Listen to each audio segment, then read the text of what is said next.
Injil Yohanes 19 ayat 31 sampai dengan 37 sesuai dengan teks Alkitab terjemahan baru edisi yang kedua. Demikian. Karena hari itu hari persiapan dan Sabat itu hari yang besar, supaya pada hari Sabat mayat-mayat itu tidak tinggal tergantung pada kayu salib, para pemuka Yahudi meminta kepada Pilatus agar kaki orang-orang itu dipatahkan dan mayat-mayatnya diturunkan. Lalu datanglah prajurit-prajurit dan mematahkan kaki orang yang pertama dan kaki orang yang lain yang disalibkan bersama Yesus. Namun ketika mereka sampai kepada Yesus dan melihat bahwa ia telah mati, mereka tidak mematahkan kakinya. Tetapi seorang dari antara prajurit itu menikam lambungnya dengan tombak, dan segera mengalir keluar darah dan air. Orang yang melihat sendiri hal itu yang bersaksi, dan kesaksiannya benar, dan ia tahu bahwa ia mengatakan kebenaran, supaya kamu juga percaya. Sebab hal itu terjadi supaya digenapi yang tertulis dalam kitab suci, tidak ada tulangnya yang akan dipatahkan. Ada pula nas lain yang mengatakan, mereka akan memandang dia yang telah mereka tikam. Amin.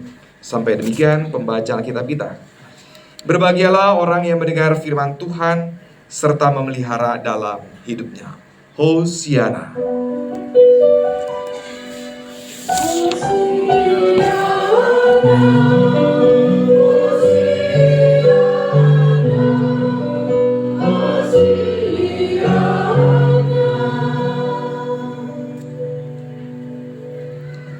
Bapak Ibu, saudara-saudari dan juga anak-anak yang dikasihi Tuhan, baik yang ada di dalam ruangan ini atau di tempatnya di rumah masing-masing, mengawali renungan hari ini, saya mengajak kita untuk mengarahkan perhatian pada dua hal yang terkait dengan topik yang sama, yaitu tentang kematian Tuhan Yesus.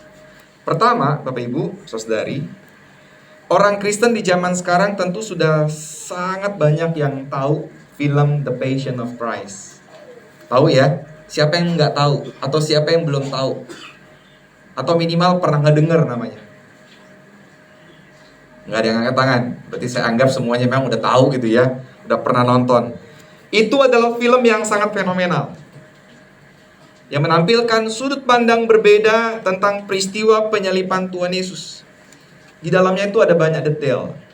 Ada banyak momen yang digambarkan, menggambarkan tentang apa yang dilalui oleh Tuhan Yesus yang berpuncak pada peristiwa penyaliban. Salah satu momen yang menarik, dan bagi saya ini juga menjadi momen yang sangat penting, ketika film itu menampilkan perjumpaan antara Tuhan Yesus dengan iblis. Kalau Bapak Ibu memperhatikan dengan cukup teliti, di situ ada momen perjumpaan antara Tuhan Yesus dengan iblis yang menggoda. Jadi bahkan iblis itu menggodanya bukan hanya ketika baru mulai Tuhan Yesus hadir dalam pelayanan, bahkan sampai menjelang ajalnya Tuhan Yesus pun, iblis itu tetap dengan tekad yang kuat untuk menggoda, gitu kan. Sampai menjelang kematian Tuhan Yesus, sampai menjelang penangkapannya, Tuhan itu digoda oleh iblis. Pada bagian itu ditampilkan sosok iblis yang menggoda agar dia, maksudnya agar Tuhan Yesus itu memilih untuk tidak perlu melanjutkan langkah menjalani Via Dolorosa. Ada godaan. Kan enak banget gitu ya. Ini sudah ada di penghujung. Kau akan di puncak loh Yesus nih. Kalau kau memilih jalan untuk menyatakan diri, ya kau adalah Raja Israel. Kau mendeklarasikan diri, kau memproklamasikan diri, selesai. Kau akan jadi raja, kau akan dikagumi, kau akan menjadi pemimpin bangsa melawan kekaisaran. Itu aja jalani. Itu tujuannya. Godaan iblis itu tujuannya supaya Tuhan Yesus tidak melanjutkan langkahnya di Via Dolorosa. Via Dolorosa dalam penderitaan. Jalan yang penuh dengan penderitaan. Itulah upaya iblis. Agar tujuan utamanya, jangan sampai misi Tuhan dapat tuntas terlaksana. Ini tinggal di penghujung lagi nih. Digoda supaya apa? Yesus tidak menyelesaikannya, Yesus tidak menuntaskannya. Itu yang pertama, Bapak Ibu, fokus kita perhatian kita yang pertama di situ. Yang kedua, mari beralih pada pengalaman sekitar 15 atau 20 tahun yang lalu, atau mungkin sudah lebih lama lagi. Sempat itu beredar chat, pesan singkat, yang kalimatnya itu kurang lebih begini: berita duka cita, telah meninggal pada hari ini, Jumat, pukul 15 waktu setempat. Tapi jangan khawatir, karena pada hari yang ketiga, dia akan bangkit. Ya, kalau Bapak Ibu pernah ya, kalau saya pernah itu dikirimi beberapa kali gitu kan, kalimatnya begitu dari teman. Ya lelucon sih, gitu. Kalimat lelucon, chat gitu. Pesan singkat, maksudnya tuh sebagai lelucon gitu. Ya, tapi buat yang pertama kali membacanya, sangat mungkin ada banyak respon spontan, memberikan perhatian serius karena judulnya adalah berita duka cita. Siapa yang mati? Itu mungkin sekali orang akan memberikan perhatian serius. Tapi pada saat membaca kalimat terakhir, sikap itu mungkin akan langsung berubah dengan senyuman. Di awalnya serius, tapi ketika membaca kalimat karena pada hari yang ketiga dia akan bangkit, mungkin akan berubah jadi senyuman. Nah, namun demikian nampaknya di balik pesan singkat yang dikategorikan sebagai jokes ini, ada pesan iman yang begitu penting dan juga memang sangat serius. Paling tidak pesan itu hendak memberikan, pertama, ada pesan, ada kesan yang begitu kuat bahwa peristiwa kematian Tuhan Yesus adalah peristiwa sejarah yang syarat dengan penghayatan iman. Telah meninggal dunia pada hari ini. Itu kan berita real gitu kan mestinya ya. Catatan sejarah gitu kan. Pada jam, di hari apa, di mana. Itu kan untuk bicara tentang sejarah kan ada catatan-catatan itu. Waktu dan tempat. Itu yang pertama. Ada kesan kuat bahwa ini adalah memang peristiwa sejarah yang begitu syarat dengan penghayatan iman. Yang kedua, ada kesan yang sangat kuat tentang harapan. Dan ini muncul dari kalimat yang terakhir. Karena pada hari yang ketiga dan seterusnya itu. Itu bahwa kematian bukanlah akhir dari kehidupan, karena akan segera disusul dengan kebangkitan. Harapannya itu. Itu dua kesannya dari hal kedua yang saya mau sampaikan tentang pesan singkat ini, Bapak Ibu. Nah, peristiwa kematian dan kebangkitan Tuhan Yesus yang dijadikan sebagai jokes itu dapat pula membantu kita untuk melihat dari sisi lain tentang karya penyelamatan Allah. Yaitu bahwa karya penyelamatan Allah benar-benar dijalani dengan sempurna. Karya penyelamatannya tuntas. Gak ada yang tersisa. Tetes darah terakhirnya itu dikucurkan.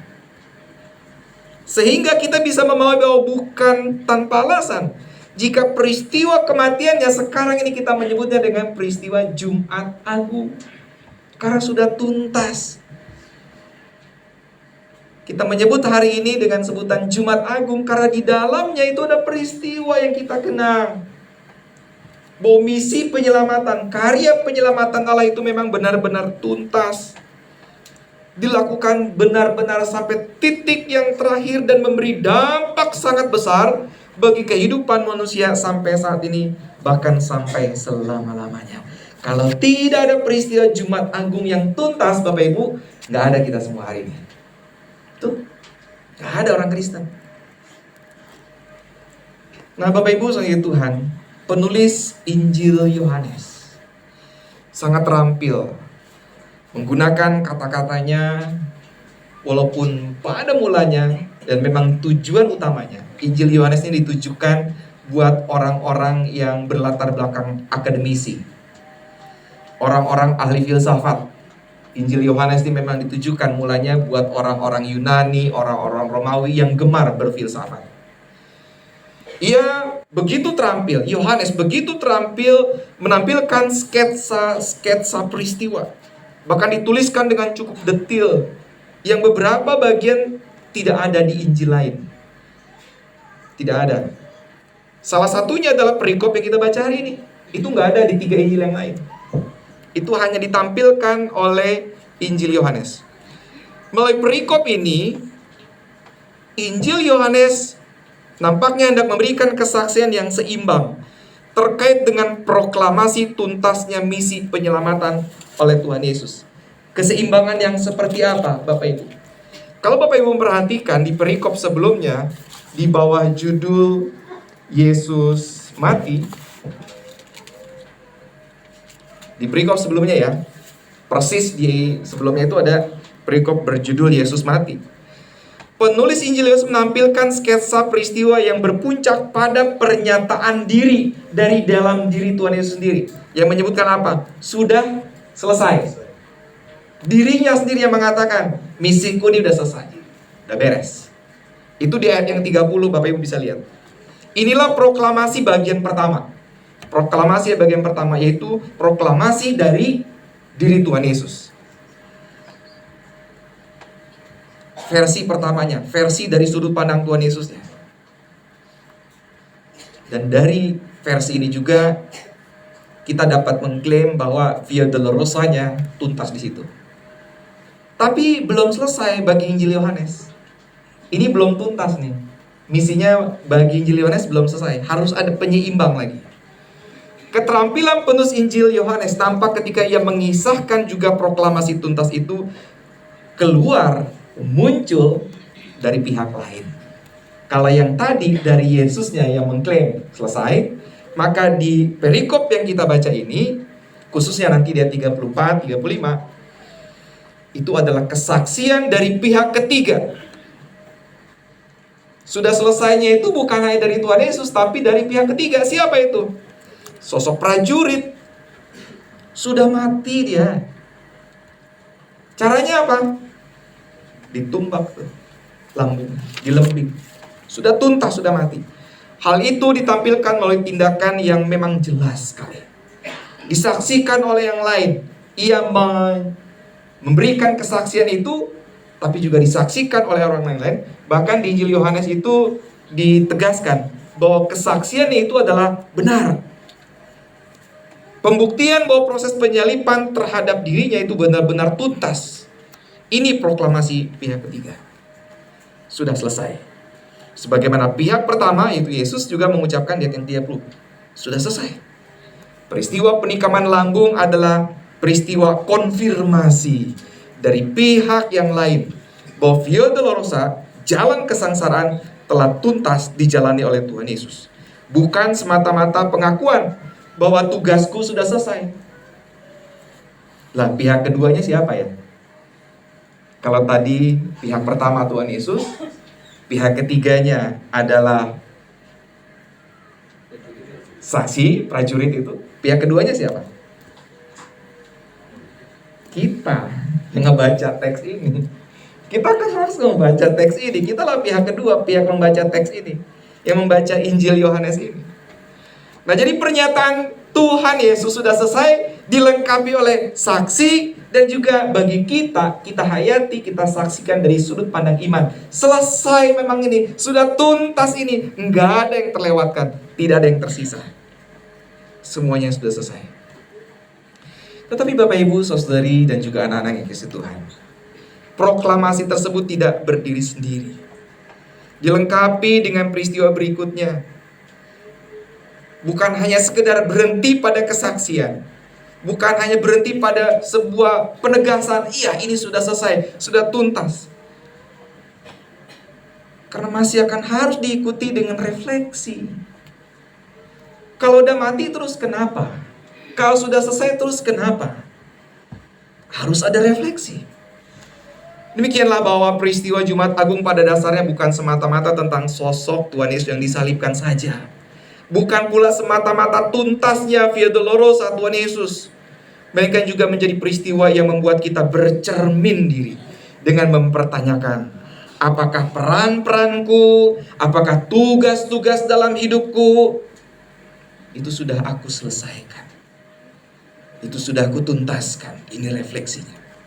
Mari kita merinci, misalnya ya Bapak Ibu, sebagai manusia yang punya pengalaman masa lalu, adakah kita sudah tuntas berdamai dengan diri sendiri?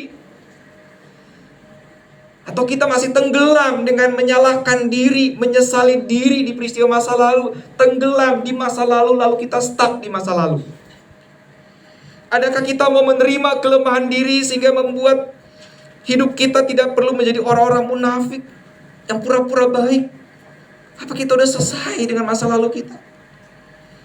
Biasanya orang yang belum selesai itu biasanya pura-pura gitu, menutup-nutupi pengalaman buruk yang lalu.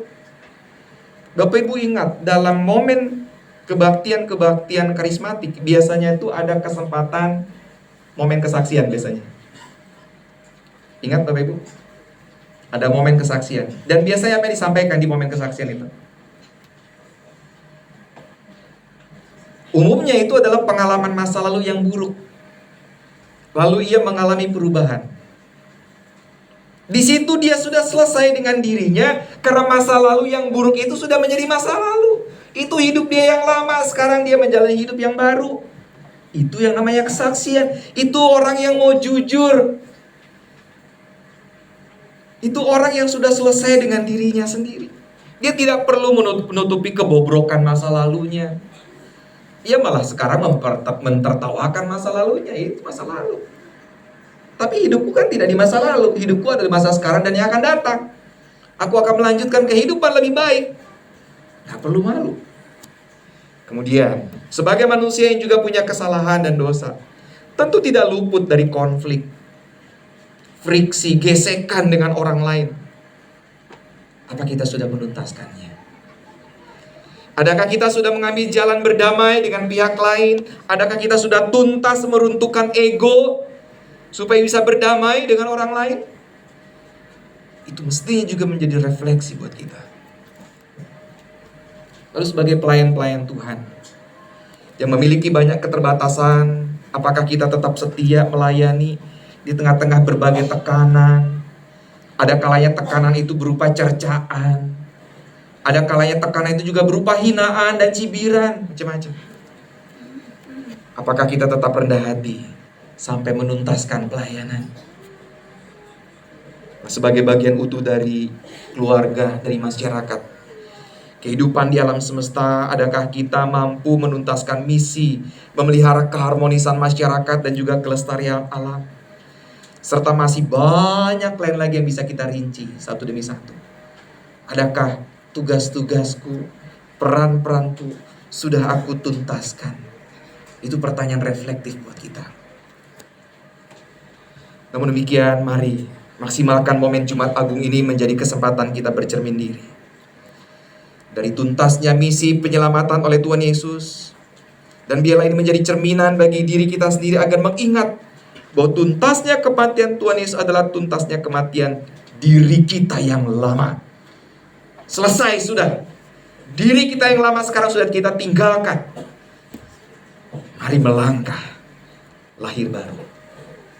Mari melangkah sebagai pribadi yang diperbaharui, sambil menyadari bahwa selalu saja ada godaan yang akan membuat kita kehilangan fokus menuntaskan misi kita.